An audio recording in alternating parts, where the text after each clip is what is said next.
Yo, this is a motherfucker who needs no introduction. You are watching Breaking Wreckords Radio. The last track off the record is called Canadian Ships, and considering kind of this show, Breaking Wreckords Radio, coming out of Canada, I wanted to pause and talk about this a little bit. This track, it feels like you're just kind of talking to us.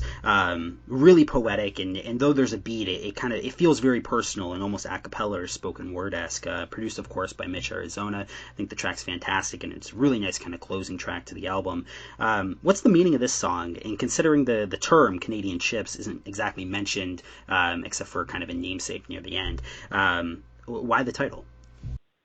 All right, so that joint, we actually recorded that up in Toronto. Or not recorded it, but we came up with the beat and with a lot of the words to the song up in Toronto. Mitch Arizona and Billy Esco, we just took a trip. It was like a weekend trip, and we booked an Airbnb. Toronto is 2 hours away from Buffalo, so we slid up there real quick and just said, yo, we're just gonna take this weekend and just create and just get away from Buffalo for a minute. And that was like one of the first records that we kind of came together and like formed. And the name of the joint, I think Mitch actually named the beat when he was done producing it. He named it Canadian Ships.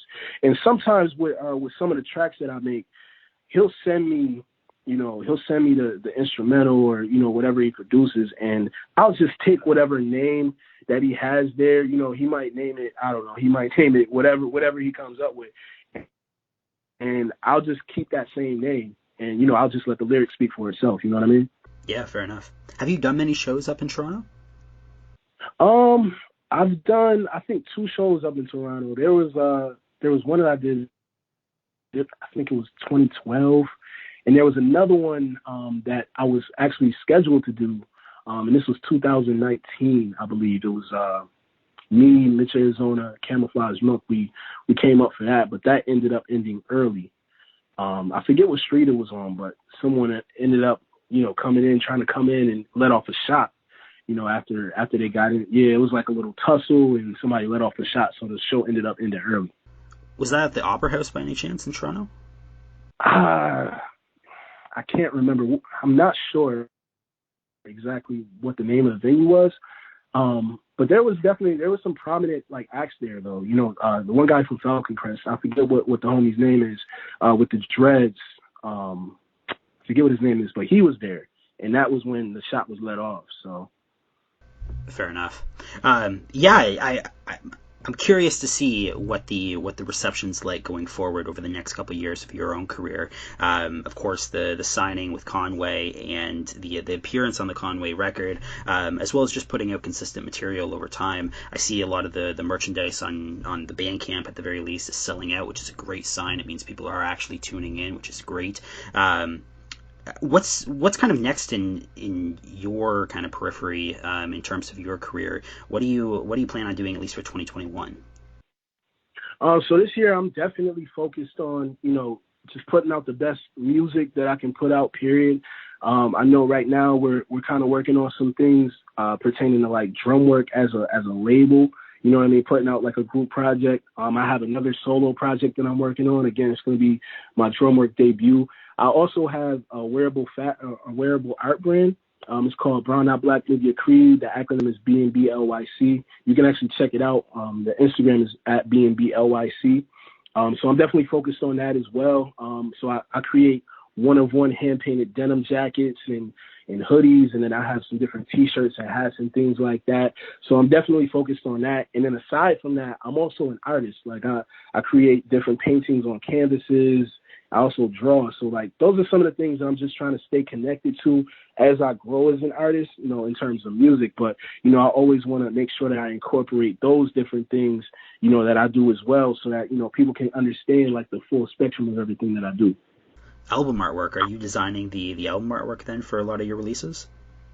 I'm actually not. So normally I look for, there's just certain things I look for every project, and some things, I want to bring to life, but I just may not have the exact, I'm not going to say the skill set, but I can see it, but I just can't bring it to life maybe digitally.